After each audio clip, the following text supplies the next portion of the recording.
everyone, welcome to the Shinali Rathore classes. I hope you all are good. So basically, as we know, we discuss our chapter number 2 with the point to point, like दो ध्रुवीय विश्व का अंत.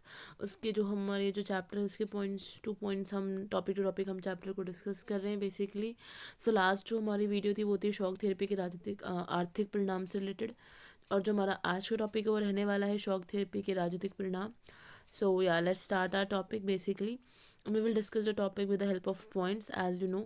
So let's start. So the first point is लोकतांत्रिक व्यवस्था का प्रचलन. अब शॉक थेरेपी के राजनीतिक परिणाम क्या निकला? सबसे पहले तो लोकतांत्रिक व्यवस्था फेमस हो गई, उसका प्रचलन होने लग गया. लोकतांत्रिक संस्थाओं का विकास धीरे धीरे होता है. रूस और रूस से अलग होकर तजाकिस्तान व उज्बेकिस्तान आदि जो नए राज्य बने थे उन सभी के संविधान हड़बड़ी में बनाए गए थे. इनमें लोकतांत्रिक ढंग से चुनी हुई संसदों के मुकाबले कार्यपालिका राष्ट्रपति को कहीं ज़्यादा शक्तियाँ प्राप्त थी. मतलब कहीं ना कहीं लोकतांत्रिक व्यवस्था को धीरे धीरे मतलब संस्थाओं का विकास धीरे धीरे होता है. रूस और रूस से अलग जितने भी देश हुए तजाकिस्तान उज्बेकिस्तान इन सब ने जो है नए नए राज्य बनाए, और सभी में का संविधान जो बहुत जल्दीबाजी और बड़ी में बना. पर इनमें लोकतांत्रिक ढंग से चुनी हुई संसदों के मुकाबले, मतलब लोकतांत्रिक ढंग से चुनी हुई संसद भी थी, बट उनके कंपैरिजन में इन्होंने कार्यपालिका और राष्ट्रपति को सबसे ज़्यादा शक्तियाँ जो है दी, उन्हें शक्तियाँ प्राप्त थी. Now comes to the second point, Boris Yeltsin का राजनीतिक पतन. अब जो हमारे रूसी राष्ट्रपति थे येल्सिन की लोकप्रियता का जो ग्राफ था, जो उनकी पॉपुलैरिटी थी वो काफ़ी ज़्यादा डाउन होती जा रही थी, काफ़ी ज़्यादा नीचे आ गई थी. चीज़ें उनके हाथ से निकलती जा रही थी. इवन 1993 में तो उन्होंने ये धमकी दे डाली कि वो रूसी संसद को भंग कर देंगे. उनका ये था कि चलो ठीक है, मैं डिज़ाइन दूंगा जब दूंगा, बट स्टिल अगर मतलब इतनी ज़्यादा मैं डाउन जा रहा हूँ, मेरी पॉपुलैरिटी डाउन जा रही है, तो कुछ तो करना पड़ेगा. तो उन्होंने धमकी दे दी कि फाइनली जो है मैं क्या करूँगा, संसद जो है वो भंग कर दी जाएगी. Now the third point is आपातकाल की घोषणा. इसी टाइम पीरियड और इसी साल जो है वर्ष देश में आपातकाल की घोषणा करनी पड़ी.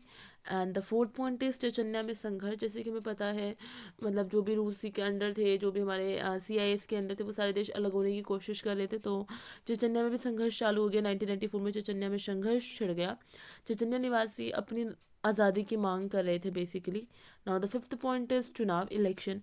1995 में रूसी संसद के लिए चुनाव हुए और संसद की कुल 450 सीटों के लिए 43 पार्टियों या ग्रुप मैदान में खड़े थे.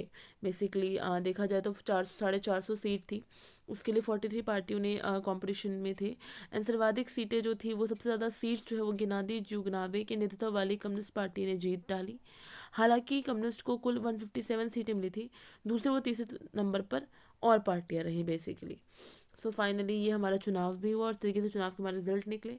तो ये था हमारा शौक थेरेपी के राजनीतिक परिणाम, जो काफ़ी 50% पॉजिटिव थे और 50% नेगेटिव में गए बेसिकली. या one more thing, if you want to click the pictures so you can click as a written notes if you want to take it. And if you like this video, so like it, comment it, and share with your friends, and subscribe our channel for more updates regarding this chapter or another chapter also in this book or in another book.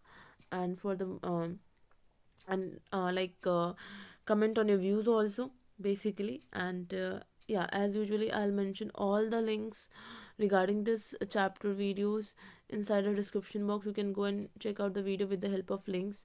Okay, so meet in the next video. Still, bye bye, take care.